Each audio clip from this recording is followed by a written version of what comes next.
Bismillahirrahmanirrahim. Assalamualaikum warahmatullahi wabarakatuh. Yang saya hormati dosen pengampu mata kuliah pengembangan organisasi Bapak Nasrul Ma'arif. Perkenankan saya Aret Fernando dengan NIM 0519111929 untuk menjawab tugas 1 mata kuliah pengembangan organisasi dengan kode ADPU 4441. Contoh organisasi sektor publik di wilayah domisili yang saya amati adalah Dinas Kesehatan Kota Padang. Dinas Kesehatan Kota Padang adalah salah satu organisasi perangkat daerah yang memiliki tugas utama dalam menyelenggarakan urusan pemerintahan daerah di bidang kesehatan.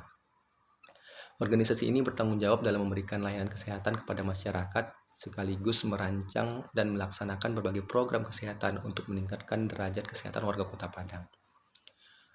Dalam beberapa tahun terakhir, Dinas Kesehatan Kota Padang telah melakukan sejumlah perubahan penting. Yang pertama, digitalisasi layanan kesehatan melalui aplikasi seperti SIMPADU. Yang kedua, pengembangan agen perubahan dari kalangan ASN yang mendorong budaya kerja yang lebih baik. Dan yang ketiga, penetapan indikator kinerja utama sebagai tolak ukur pencapaian. Dan yang terakhir, reformasi struktur organisasi agar lebih ramping dan responsif. Perubahan ini perlu dilakukan karena beberapa alasan penting. Di antaranya adalah meningkatnya tuntutan masyarakat akan kualitas layanan yang lebih cepat dan efisien. Kemudian adanya regulasi dari pemerintah pusat mengenai reformasi birokrasi dan digitalisasi layanan.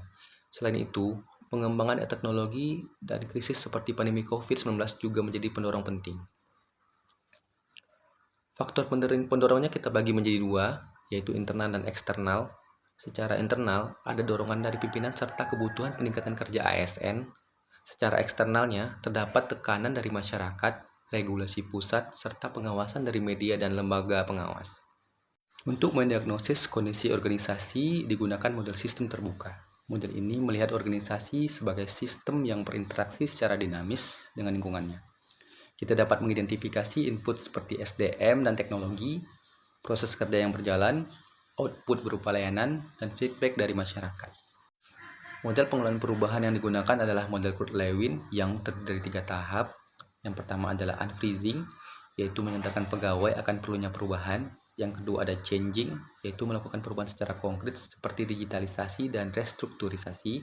Dan yang terakhir ada refreezing, yaitu membakukan perubahan ke dalam budaya kerja organisasi. Model ini dianggap paling cocok karena dapat mengatasi resistensi serta menjaga keberlanjutan perubahan. Sebagai penutup, dapat saya simpulkan bahwa perubahan pada Dinas Kesehatan Kota Padang merupakan respons strategis terhadap tantangan zaman dan kebutuhan masyarakat. Dengan menggunakan model diagnosis, sistem terbuka, dan model pengelolaan perubahan dari Kurt-Lewin, proses perubahan dapat dilakukan secara terstruktur dan berkelanjutan.